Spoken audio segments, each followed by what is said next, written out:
En France, l'actualité sociale et désormais judiciaire est marquée par une condamnation ferme, 9 mois de prison de 8 anciens salariés de Goodyear. Ils avaient séquestré pendant 30 heures les cadres dirigeants de l'entreprise. On peut imaginer l'émoi des syndicats. Léa Berdugo.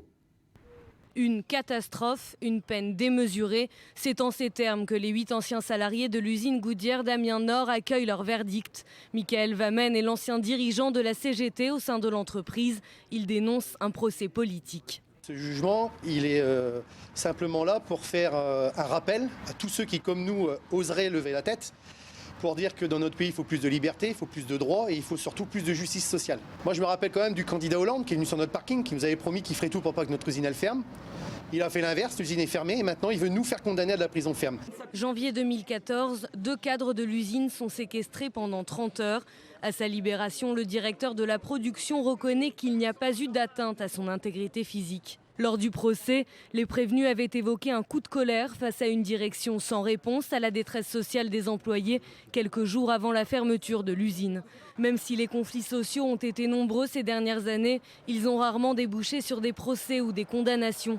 En 2010, des cadres de la Poste avaient été séquestrés à Nanterre. Résultat, 3 salariés condamnés à des amendes en appel, 12 relaxés, dont l'ancien dirigeant du NPA, Olivier Besancenot.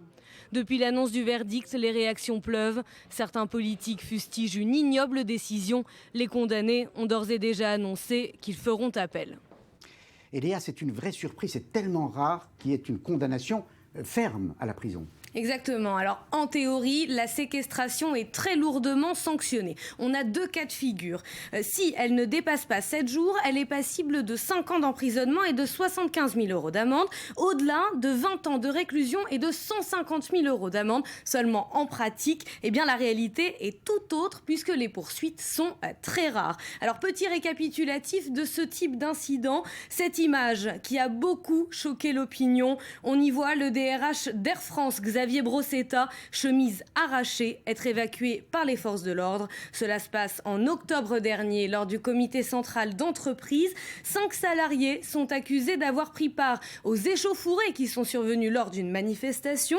Ils seront jugés le 27 mai en correctionnel pour violence. Octobre 2012, un cadre de PSA Aulnay est retenu 11 heures. La séquestration a lieu en Seine-Saint-Denis. Les auteurs ne subissent aucune poursuite car la direction renonce à des sanctions. Alors, on a évoqué un peu plus tôt la séquestration de plusieurs cadres de la Poste à Nanterre en 2010. Ce sont les seules condamnations qui ont été enregistrées dans ce type d'affaires.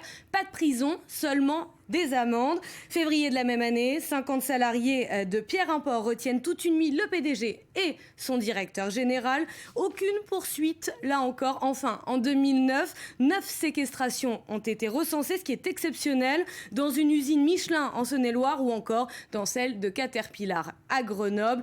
Aucune sanction, malgré les faits de violence avérés, encore une fois. Alors, si ce cas de Goodyear fait jurisprudence, eh bien, les salariés réfléchiront à 2 fois avant de mener ce type d'opération choc. Merci Léa Berdugo. Et avant